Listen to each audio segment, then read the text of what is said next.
Hello world, hello YouTube, hello everybody. This is Prepper Princess. This is a requested video from one of my subscribers who felt a little overwhelmed with the prospect of prepping, and they were looking for a video more for beginners. So this is a video about beginning prepping. This is for somebody literally on day one. They want to start prepping, they don't know where to start. So if there's any of those avid preppers out there that want to comment that I haven't given enough info, just remember this is for day one of prepping where you're just getting started. So the first thing that you're going to want to think about is water. So this is a 1-gallon jug. You can get this at pretty much any grocery store. They cost about $1, and you're going to want to remember it's 1 gallon per person per day. If you're short on cash, what you can do is if you drink soda or juice, you can take those bottles, and then once you're done with them, just rinse them out and then fill them with water. Put them in a cool, dark place, like maybe a closet, a guest room closet. So that's something you're going to want to think about. When it comes to food, one of the best things you can get, and sorry about the glare, but this is just, standard Quaker or whatever oats. The oats, one of the things about beginning preppers is most of them are not going to have a form to cook these on. Intermediate preppers have alternate methods of cooking: propane stoves, solar-powered ovens, generators, barbecue grills, camping stoves. But this is for somebody who doesn't have those tools yet and you're just getting started. The good thing about oats is you can eat them, and all you have to do is add water. You could just put it into a bowl, add water, you're good to go. It's nutritious, and it'll keep you full for a while. If you do have an alternative method of cooking, camping stove, rocket stove, what have you, I highly recommend Krusty's Buttermilk Pancakes. This pancake mix, the oats are only about $2.50. This is about $7, and each of these is going to get you about 200 servings. This one's 30 servings, but it's for $2.50, and you just add water. This one's about 200 servings for about $7 or $8. The bread is really filling, and again, all you have to do with this is add water.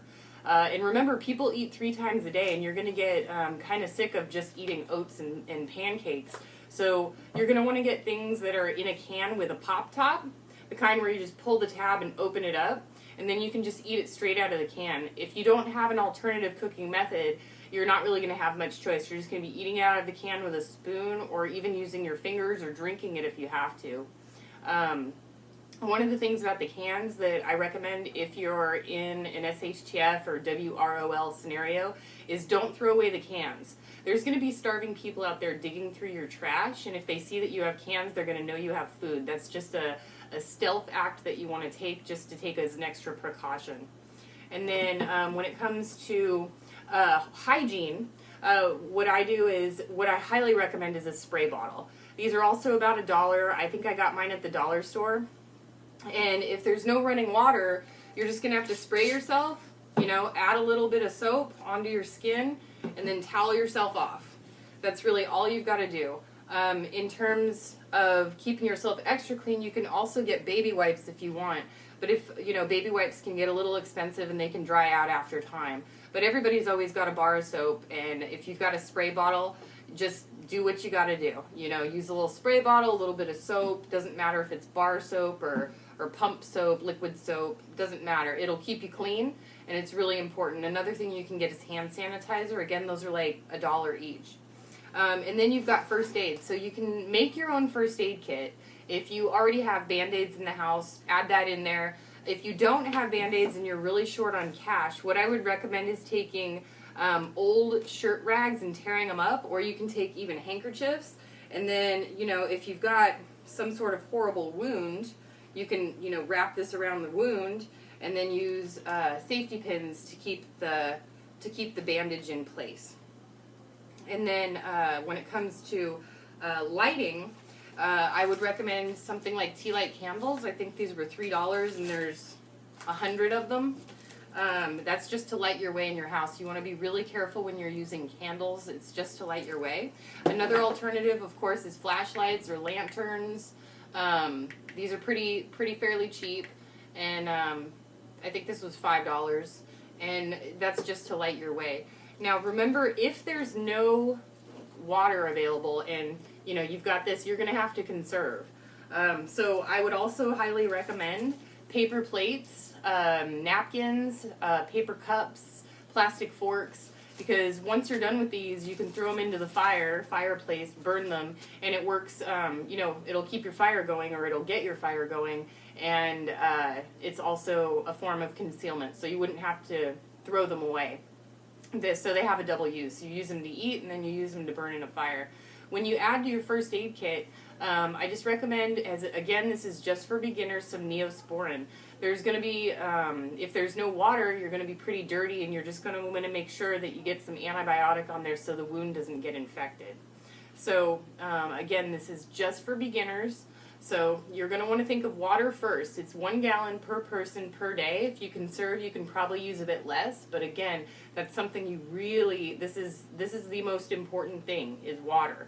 And then the second thing is going to be food. You've got your oats, you know, $2.50. You've got your pancakes for $7. And the pancakes, as long as you have a way to cook it, is really, really good. It's super filling, it tastes really good, and all you have to do is add water. Again, that's Krusteaz. Bisquick and the other kind, usually you have to add milk or butter. And then you want to get some cans.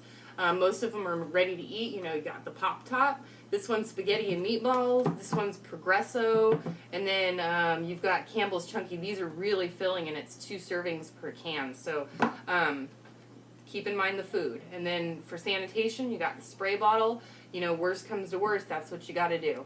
So that's just the video for beginners. I hope that you don't find it overwhelming. And remember, with each level of prepping you do, you're going to be spending a bit more money, but you're also going to feel a real big sense of security on the inside. You're going to feel like, you know, you're ready, and then you're going to start, you know, it's sort of like a snowball effect. You're going to start getting some confidence and teaching yourself new things. And in the prepper community, we want more preppers out there, because we don't want people relying on us, and we don't want people relying on the government. You know, the more preppers, the more people that are prepared, the less chaos there will be. So I hope that video was helpful for you. That's it. Live by your wits, not by your worries. Peace.